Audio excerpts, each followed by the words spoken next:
Sajjetta fil-Bnazzi qabel il-jiem tal-festija ġi deskritta s-sitwazzjoni preżenti għal 130 ħaddiem li jumejn qabel il-miliet tkeċċew mill-kumpanija Genesis Global Limited li għalqet il-bibien tal-uffiċini tagħha f'pajjiżna.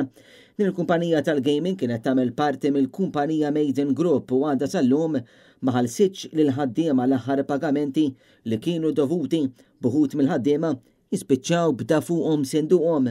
Ex-ħaddiema li tkellmu ma' Net News qalu li għalkemm saru qatt ta' tentattivi biex huma jitħallsu dak li huwa dovut lilhom sa issa ma kellhom l-ebda risposta.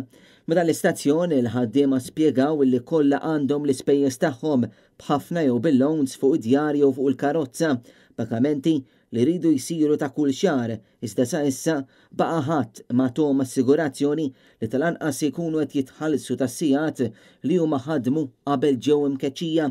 Sorsi tagħna qalu li l-maġġoranza tal-ħaddiema li tkeċċew qed jagħmlu talba mad-Dipartiment għal Relazzjonijiet Industrijali u tax-xogħol biex jitħallsu l-pagi dovuti. Sorsi mis-settur tal-gaming qalu l-kumpanija jista' tħalli titmexxa bħal vapur bla kaptan. Fin rapporti internazzjonali qalu li s-sit fuq id-domain Spanjola għadu jiffunzjona bil-problemi għal Genesis Global Limited ikomplu jippersistu kif is-sit qed jibqa' dej mingħajr appoġġ biex wieħed ikun jista' jieħu flus lura. Intant il-ġimgħa li għaddiet l-impjegati ta' Genesis Global fil-Polonja ġew informati wkoll l-uffiċċji tagħhom kienu se jagħlqu b'ammont sostanzjali ta' ħaddiema ġew mkeċċija wkoll u għadhom ma tħallsux.